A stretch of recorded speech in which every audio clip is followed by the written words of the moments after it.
বিএনপির ভারপ্রাপ্ত চেয়ারম্যান তারেক রহমানের দেশে ফেরা উপলক্ষে আয়োজিত কর্মসূচিতে অংশ নিতে নেতাকর্মী ও সমর্থকদের ঢাকায় আনতে 10টি বিশেষ ট্রেন চালু করেছে বাংলাদেশ রেলওয়ে।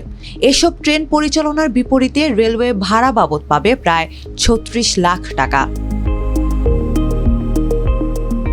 রেলপথ মন্ত্রণালয়ের এক সংবাদ বিজ্ঞপ্তিতে জানানো হয়, বিএনপির আবেদনের পরিপ্রেক্ষিতে ভাড়ার বিনিময়ে আগামী বৃহস্পতিবার এসব বিশেষ ট্রেন সরবরাহ করা হচ্ছে। এছাড়া কর্মসূচিতে অংশগ্রহণকারীদের যাতায়াত সহজ করতে নিয়মিত চলাচলকারী একাধিক ট্রেনে অতিরিক্ত কোচ সংযোজন করা হবে।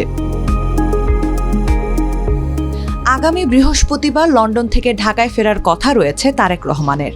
প্রায় ১৭ বছরের বেশি সময় পর তার এই প্রত্যাবর্তন উপলক্ষে রাজধানী ৩০০ ফুট সড়কে সংবর্ধনার আয়োজন করেছে বিএনপি। রেলওয়ের সূত্র জানায়, বিএনপির পক্ষ থেকে ১১টি বিশেষ ট্রেন চালুর আবেদন করা হয়েছিল। তবে লোকোমোটিভ সংকটের কারণে শেষ পর্যন্ত 10টি বিশেষ ট্রেন বরাদ্দ দেওয়া হয়েছে। পাশাপাশি 8টি নিয়মিত ট্রেনে 17টি অতিরিক্ত কোচ যুক্ত করা হচ্ছে।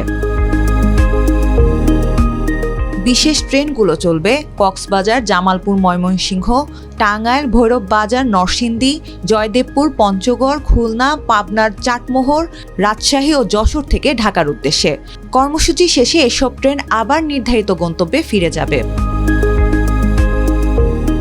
এদিকে বিশেষ ট্রেন চালু রাখতে গিয়ে একদিনের জন্য কয়েকটি নিয়মিত ট্রেনের চলাচল বাতিল করা হয়েছে। এসব ট্রেন হলো রাজবাড়ী কমিউটার, ঢালারচর এক্সপ্রেস এবং মোহনপুর কমিউটার। এতে নিয়মিত যাত্রীদের সাময়িক অসুবিধার জন্য দুঃখ প্রকাশ করেছে রেলপথ মন্ত্রণালয়। রেলপথ মন্ত্রণালয়ের উপদেষ্টা মোহাম্মদ ফাউজুল কবির খান সামাজিক যোগাযোগ মাধ্যমে দেওয়া এক পোস্টে জানান, ইঞ্জিন ও কোচের সংকট থাকা সত্ত্বেও গণতান্ত্রিক কর্মসূচিতে জনসাধারণের অংশগ্রহণ নিশ্চিত করতে বিএনপির আবেদনে সাড়া দেওয়া হয়েছে। নির্ধারিত ভাড়ার বিনিময়ে এসব ট্রেন বরাদ্দ দেওয়া হয়েছে বলে তিনি উল্লেখ করেন।